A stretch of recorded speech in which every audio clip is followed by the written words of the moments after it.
Bila ada pertanyaan, silakan. Silakan.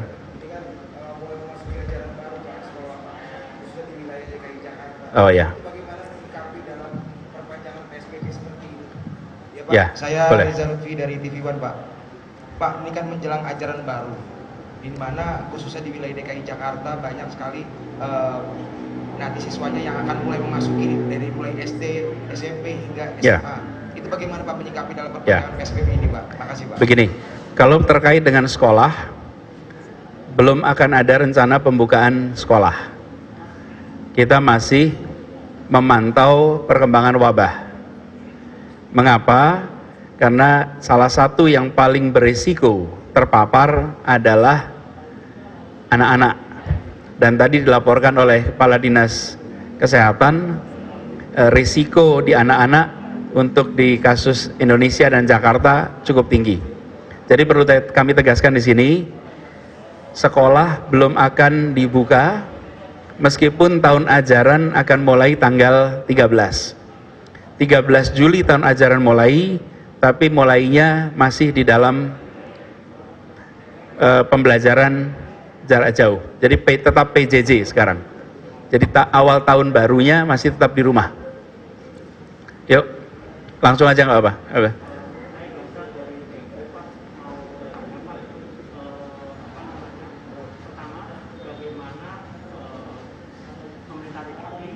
Bisa mengendalikan penumpang komuter lain, Pak, mengingat beberapa waktu kebelakang ini jumlah penumpang terus bertambah dan PT KCI pun sebetulnya sudah meminta agar perkantoran ataupun pemerintah DKI bisa mengatur jam kantor agar tidak bersamaan. Yang kedua, Pak, sebetulnya dasar DKI memperpanjang PSBB transisi ini apakah hanya dari 3 indikator itu saja, Pak, yaitu epidemiologi, fasilitas kesehatannya, kemudian terakhir apakah indikator PSBB DKI Jakarta ini terakhir masih dalam resiko sedang ya, dengan nilai 2,0775 seperti itu. Ya. Terima kasih. Ya.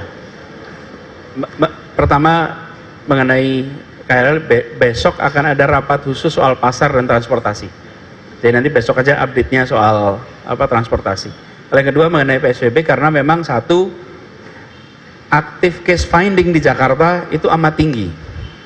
Jadi jumlah kasus positif yang ditemukan bukan dari pasien di rumah sakit atau orang yang datang ke rumah sakit karena ada keluhan, tapi mayoritas didapat lewat puskesmas yang secara aktif mendatangi komunitas dan orang-orang yang punya probabilitas tertular.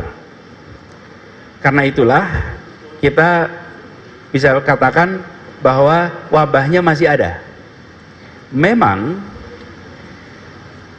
positivity rate-nya itu berkisar angka 5%. 5% artinya kalau dalam standar WHO itu aman.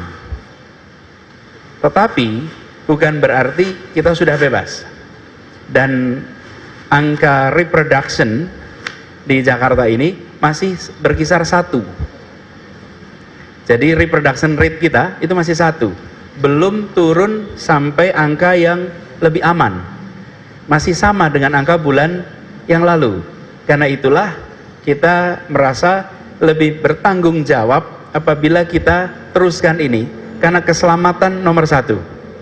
Dan kita tidak ingin di Jakarta kita melakukan pelonggaran dari 50% kapasitas menjadi 100%. Kan kalau sudah tidak ada PSBB bisa ke 100%. Lalu terjadi lompatan kasus berisiko. Tetap kerjakan dengan 50%. Dengan cara seperti itu mudah-mudahan kita bisa mengendalikan. Kita lihat 2 pekan lagi ke depan.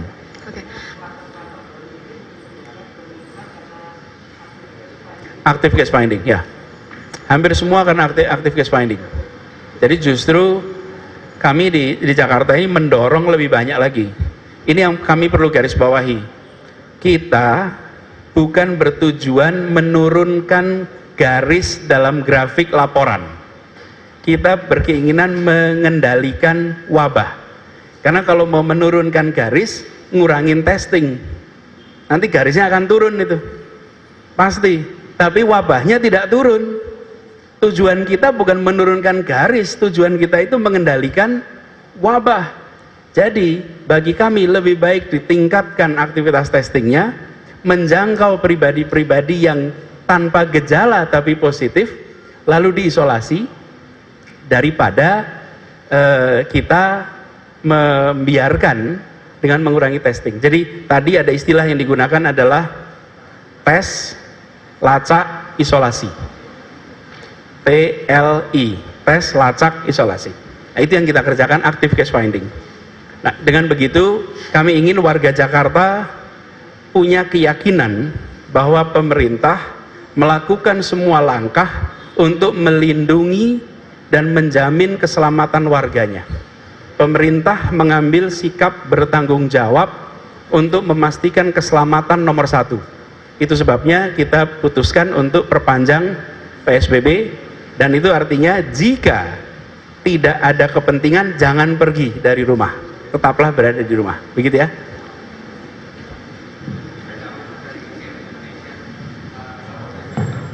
PSBB transisi ini kan ada beberapa catatan seperti ada demo yang berkerumun orang, misalnya seperti demonstrasi, terus ada lagi di CFD juga sempat terjadi penumpukan warga, dan evaluasi seperti di tempat-tempat ibadah selama PSBB transisi ini seperti apa sih Pak?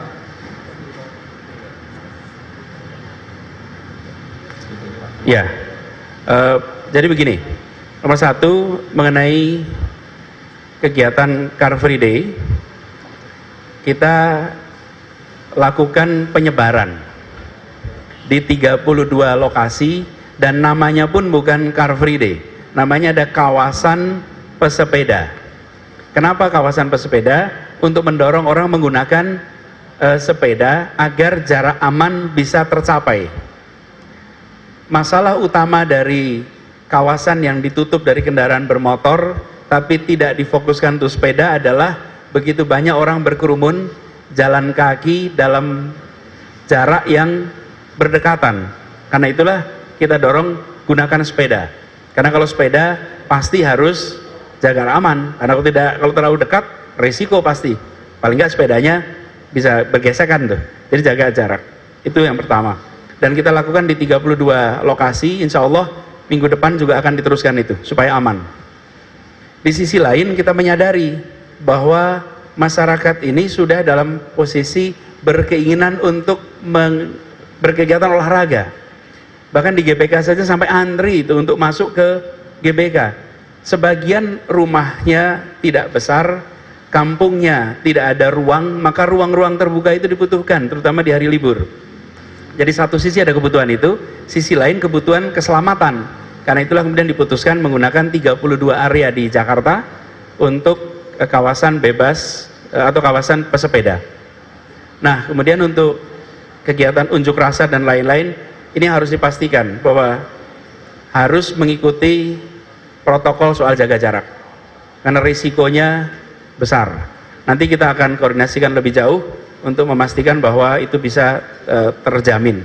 Karena tadi kenapa pasar diawasi? Karena disitulah letak interaksi. Jangan sampai kegiatan-kegiatan yang sifatnya mau menyampaikan aspirasi tapi ada risiko kesehatan. Saya rasa cukup, Bapak Ibu sekalian. Apa?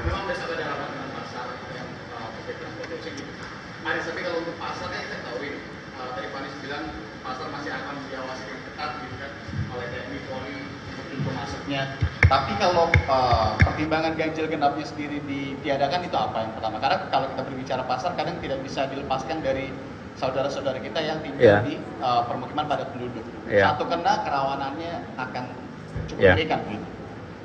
Kenapa ganjil genap ini kan lumayan. Betul, jadi ini dari feedback di lapangan, dalam prakteknya jumlah pengunjungnya tidak terpengaruh ganjil genap. Dalam prakteknya tetap datang. Terus yang kedua, transaksinya juga tetap berjalan. Hari ganjil, penjual genap menitipkan pada yang ganjil.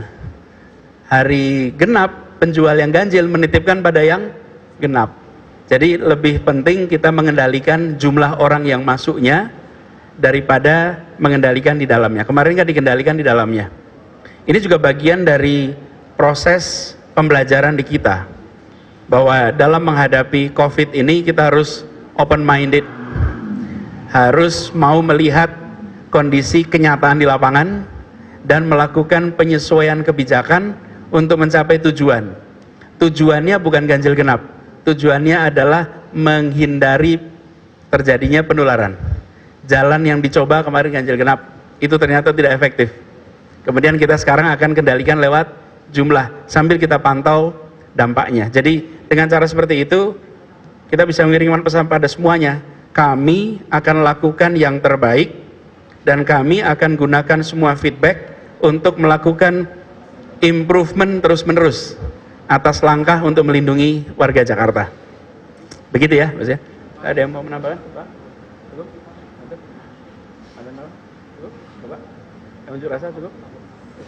Baik, saya rasa cukup, Bapak sekalian. Terima kasih.